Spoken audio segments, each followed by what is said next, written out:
जून को मेरा रिटायरमेंट हुआ था और 7 जुलाई को मैंने फर्स्ट हार्वेस्टिंग करके मंडी में सेल कर दिया था। तो लोगों को बताया था कि मेरी पहली इनकम जो है 7 दिन बाद ही स्टार्ट हो गई। ताइवान पिंक की सेल्फ लाइफ करीब 7 दिन है। अब 7 दिन तक ये खराब नहीं होगा, आप घर पे ले जाकर रख सकते हैं इसको। तो अंदर से थोड़ा गुलाबी होता है, तो इसमें गुलाबी में थोड़ा अट्रैक्शन भी कस्टमर का ज़्यादा होता है। एक प्लांट की कॉस्ट आपकी पड़ी? एक प्लांट की कॉस्ट लगभग 50 रुपए के आसपास मुझे पड़ी है। बरसात के टाइम में फंगस का अटैक ज़्यादा होता है, तो विशेष रूप से फंगस पे ध्यान रखें। 1 करोड़ रुपए के आसपास मिलेगा रिटायरमेंट का, अदरवाइज यहाँ तो मैं 2 साल में करोड़ कमा लूंगा। नमस्कार, गांव जंक्शन पर आज हम आपको बताने वाले हैं ग्रीन रिटायरमेंट प्लान।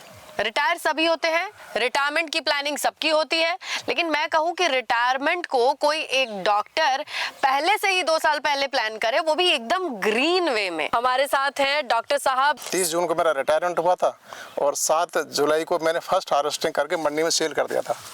तो लोगों को बताया था कि मेरी पहली इनकम जो है 7 दिन बाद ही स्टार्ट हो गई। After 7 days. अभी पेंशन भी नहीं मिली। तो सर, लेकिन प्लानिंग 4 हेक्टेयर में आपने कब से शुरू कर दिया था और अमरूद ही क्यों? मैडम एक्चुअली क्या है, मैं बेसिकली एक किसान फैमिली से हूँ। मेरे पिताजी भी किसान रहे, उन्होंने खेती किसानी की है, मैंने भी उनके साथ किसानी की है, उनके साथ मैंने हल भी चलाया। तो आपने पिताजी की 4 एकड़ जमीन को आज एकदम ATM मशीन में बदल दिया? हाँ बिल्कुल। मेरा तो है ही, मेरा ये था। अब मैं ये सोचता हूँ कि जैसे मान लो मेरा 20 लाख इस साल, अगले साल मेरा करीब 40-50 लाख पर ईयर का इनकम होगा। इस 4 एकड़ का लाभ और भी है मेरे पास, उसमें भी यही ताइवान पिंक है, यहाँ 4 एकड़ है। तो मैं चाहता हूँ 50 लाख रुपए अगर मुझे मिलता है एक साल में इस ताइवान पिंक से, तो सैलरी तो नहीं थी मेरी 50 लाख, जिसके लिए मैंने 20 साल पढ़ाई करी और 35 साल मैंने नौकरी करी, फिर भी मुझे 1 करोड़ रुपए के आसपास मिलेगा रिटायरमेंट का, अदरवाइज यहाँ तो मैं 2 साल में करोड़ कमा लूंगा। तो मैं सोचा मैं 40-50 साल कहाँ खराब करिए। 2 साल पहले मैं प्लांटेशन किया। कौन सी वैरायटी चुनी, एरिया, मिट्टी, ये सारी डिटेल्स? मिट्टी पानी का टेस्टिंग हॉर्टिकल्चर डिपार्टमेंट ने किया था, उन्होंने कहा अच्छी है, बढ़िया है, और यहाँ हमारे यहाँ बागवानी होती भी है पहले से। कितने टाइम पे, किस मौसम में आपने प्लांटेशन करी थी? ये मैडम लास्ट ईयर मैंने जुलाई में ही इनका प्लांटेशन किया था। और कहाँ से लिए थे आपने? ये मैं लाया था आंध्र तेलंगाना से। हम अमरूद लेके भी आए थे वहाँ से, और हमने यहाँ देखा रख के 7 दिन तक वो खराब नहीं हुआ वास्तव में। तो हमने लगा कि इसकी जो है सेल्फ लाइफ बहुत अच्छी है, हमें मंडी की प्रॉब्लम नहीं आएगी, और आगे चल के अगर हमें लगेगा कि बीच में कई बार होता है मार्केट डाउन जाता है, भाव कम हो जाता है, तो उसमें भी हम इसको 5-7 दिन के लिए रोक सकते हैं। ओके।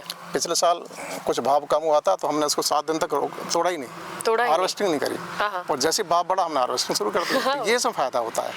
तो इस तरह से हमने ताइवान पिंक को ही चुना। और दूसरा क्या, तो अंदर से थोड़ा गुलाबी होता है, तो इसमें गुलाबी में थोड़ा अट्रैक्शन भी कस्टमर का ज़्यादा होता है बजाय वाइट के।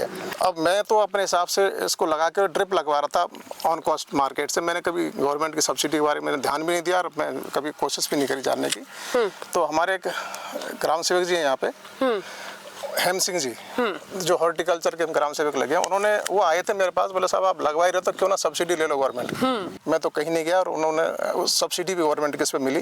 तो 8 एकड़ में ट्रिप लगाने से करीब 2.5 लाख रुपए मैंने कैश पेमेंट किया, 2 लाख रुपए की सब्सिडी मिली, और ये ट्रिप लग गया एक साथ, सारी जमीन में ट्रिप है। वाह। कितने पौधे कितने पड़े आपको 4 एकड़ में? एकड़ में 1200-1250 प्लांट्स का हमारा इसमें। एक प्लांट की कॉस्ट आपकी पड़ी? एक प्लांट की कॉस्ट लगभग 50 रुपए के आसपास मुझे पड़ी यहाँ पे। 50 रुपए। तो 7 दिन रखने के बाद आपने ऑर्डर किया, और उन्होंने वहाँ से बाई ट्रेन भेज दिए। By train. कितने पौधे आए थे आपके 4 एकड़ के? फर्स्ट टाइम तो मैंने 10,000 प्लांट्स मंगाए थे। तो ये आप बताएं कि कितने इंच के पौधों को नर्सरी में ले आना चाहिए, ऑर्डर करना चाहिए? 1 फीट का, तो 1 से 1.5 फीट का पौधा होना ही चाहिए, जो आराम से मैं उसको रंग से लगा सके। कितनी दूरी पे लगाया? ये मैंने 5x6 पे लगाया। मेरा सोचना मानना है, गाँव में को लोग कहते हैं इतने नजदीक मत लगाओ। हाँ।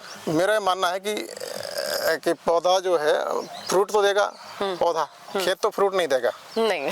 आप 1 एकड़ में लगाओ 100 पौधे लगाओ, 1 एकड़ में 1200 पौधे लगाओ, तो 1200 पौधों का प्रोडक्शन ज़्यादा होगा। तो उस हिसाब से मैंने इनको हाई डेंसिटी में लगाया। और अगर मुझे आगे चल के लगेगा कि वास्तव में ज़्यादा घने हो गए, तो 1 लाइन निकाल देंगे बीच में से, कोई प्रॉब्लम नहीं है, उसमें कोई दिक्कत लकड़ी भी मिलेगी और दूसरे पौधे फैल जाएंगे। तो दूसरे साल आपको प्रोडक्शन कितना मिला पर हेक्टेयर की बात करें? प्रोडक्शन का आप ऐसे लगा लीजिए, एक प्लांट्स में करीब एवरेज 5 किलो। खाद पानी और तमाम चीजों को लेकर के लागत कितनी रही 1 एकड़ की? 1 एकड़ के हिसाब से लगाओ तो करीब 1.5 लाख के आसपास बैठता। और जब 1 एकड़ से आपने मुनाफा, जब आपने सेल किया 5 किलो के हिसाब से, अगर मैं 1200 पौधों को देख लूं, तो आपका अब आप लगा लिए 12 × 5 = 6000 किलो। 6000 किलो 6000 किलो में आप कितना बैठता है, लगभग 1.25-2 लाख का बैठता है, 1 लाख 1.25 लाख, यानी दूसरे जो साल लगता है वो आपका निकल जाएगा मेरा दूसरे साल, बिल्कुल दूसरा निकल जाता है। तो यहाँ पे जो ज्यादातर बागवानी मुझे दिख रही है वो बड़े बड़े पौधों की दिख रही है। इनमें सब में बड़े पौधे थे, सब में पहले सब में, तो वो पुरानी वैरायटी थी। पुरानी वैरायटी। तो उनमें बीमारियां किस तरीके की? उनमें एक तो निमेटोड की प्रॉब्लम ज्यादा आ गई, वो निमेटोड से सूख रहे हैं, और तीसरा मेरा जो अनुभव है वो निमेटोड ज्यादा फंगस पे है, फंगस का अटैक ज़्यादा होता है, इसलिए ये पौधे सूख रहे हैं। इस मौसम में तो मेरा तो यही सुझाव है सभी किसानों के लिए कि बरसात के टाइम में फंगस का अटैक ज़्यादा होता है, तो विशेष रूप से फंगस पे ध्यान रखें। फंगस जमीन से भी लगता है और फंगस ऊपर से भी लगता है। इसमें कई कुछ पौधे हैं, मैं आपको 1 मिनट दिखाता हूँ आपको जी। और ये फंगस लग के फ्रूट नीचे गिर गया है, तो फंगस का अटैक ज़्यादा होता है इन दिनों में। तो जैसे फंगस के लिए जो डेवलपमेंट के लिए सबसे फेवरेबल एनवायरनमेंट होता है मॉइस्चर एंड हीट। अब हीट भी है और मॉइस्चर भी है, तो इसीलिए जुलाई अगस्त के महीने में फंगस से बचाना है अपने पौधों को। तो आप क्या करते हैं फंगस से? फंगीसाइड को ड्रिप से? फंगीसाइड को ड्रिप से चलाते हैं, एक बार तो मैंने ड्रिप से चलाते हैं, दूसरा कौन सा फंगीसाइड आप आजकल यूज कर रहे हैं? M45 और बाविस्टिन।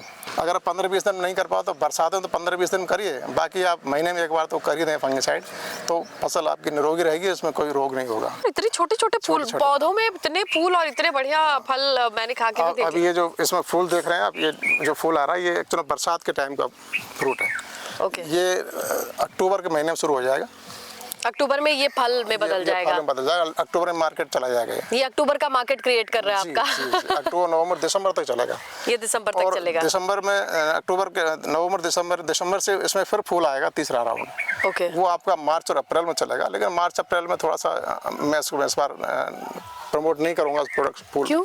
उसमें एक्चुअली का एक तो जैसे टेम्परेचर थोड़ा ज़्यादा होता है ना मार्च अप्रैल, तो उसका टेस्ट फीका हो जाता है। अभी जो टेस्ट आप देख रही हैं, हाँ। इससे भी मीठा टेस्ट होने वाला है इसका सर्दियों में। अच्छा, लेकिन मार्केट कैसे? मार्केट वाले तो आपको ढूंढ लेते होंगे 4 हेक्टेयर में ताइवान पिंक अपने आप में, अदरवाइज कोई शुरू करे तो कहाँ से मार्केट ढूंढे?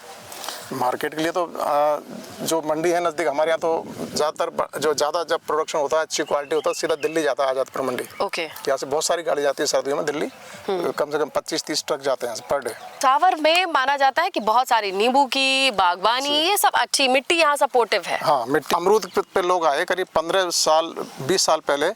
L49 अलावा सफेदा जो है वैरायटी आई थी, जो हॉर्टिकल्चर डिपार्टमेंट ने लोगों को प्रमोट किया, और उसके आधार पर लोगों ने बहुत सारे बाग लगाए, लेकिन वो वैरायटी में कुछ कमियां रही थी।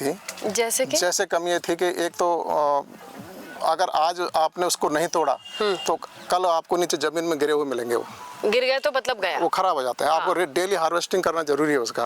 मंडी में चाहे भाव है या भाव नहीं है, उसकी हार्वेस्टिंग तो आपको करनी ही पड़ेगी। दूसरा ये था कि उसका कीपिंग क्वालिटी कम थी। आज आपने मंडी में भेज दिया, कल मंडी में मान लो सेल नहीं हुआ, भाव कम या किसी कारण ज्यादा माल आ गया, बिका नहीं, तो वो खराब हो जाता है। आप उसको सेल्फ लाइफ नहीं थी, ज्यादा दिन तक उसको नहीं रख सकते थे। ये दोनों चीजें इसमें खत्म हो गई। ताइवान पिंक की सेल्फ लाइफ करीब 7 दिन है। प्रधानमंत्री मोदी जी कहते दुगनी, कहता मैं तो कह रहा हूँ 10 गुनी इनकम हो सकती है अगर आप हॉर्टिकल्चर जाए तो। एक प्लानिंग और है मेरी, उसको ट्रायल में करूँगा। इसके साथ सीप फार्मिंग भी करूँगा मैं, सीप फार्मिंग। अच्छा। भेड़ पालन और साथ में रेंज बर्ड्स है, रेंज पोल्ट्री जो खुली घूमती है। अब इसमें क्या होगा कि भेड़ों के लिए तो अभी इसमें बहुत घास रहता है, तो मैं समझता हूँ पेड़ थोड़े बड़े हो जाएंगे अगले साल तक, तो नीचे जो घास मुझे निराई गुड़ाई करानी पड़ती है, लेबर लगानी पड़ती है, उसको भेड़ ही कर देंगे। दूसरा ये मेरा साथ आप रेंज बर्ड्स का, मुर्गी का है, तो वो इसमें घूमती फिरेंगे आराम, जो कीड़ा मकोड़ा जो भी होगा इसमें घास फूस उसको खा लेंगे और आपको अंडे देंगे। बीमार वो होती नहीं, रेंज बर्ड्स में कोई ज्यादा प्रॉब्लम आती है। वाह, बागबानों के लिए एकदम प्रो टिप, घास और उसके जो फालतू कीड़े हैं उनके भी दाम मिलेंगे। इंटीग्रेटेड फार्मिंग के जरिए आप ये दोगुना मुनाफा पा सकते हैं। थैंक यू सो मच अपना अनुभव साझा करने के लिए, और ऐसी ही जानकारी गांव जंक्शन पर हम बहुत सारे लोगों तक पहुंचाते रहते हैं। उम्मीद है आपको पसंद आई होगी, तो लाइक जरूर कीजिएगा। सर, अब आप नंबर अपना बता जाइए so that anyone can approach. मेरा कॉन्टैक्ट नंबर है 9414336374। तो इस तरीके से एनिमल हस्बेंड्री वाला जो काम है और जो घरेलू काम है, वो खेती, दोनों एक साथ चल पड़ेगी। इंटीग्रेटेड फार्मिंग का बहुत अच्छा एग्जाम्पल आप हैं। बहुत बहुत शुक्रिया गांव जंक्शन के लिए। मैं स्नेहलता। गांव जंक्शन को सभी सोशल मीडिया प्लेटफॉर्म्स पर फॉलो करें। व्हाट्सएप चैनल और जीमेल आईडी पर भी संपर्क साध सकते हैं।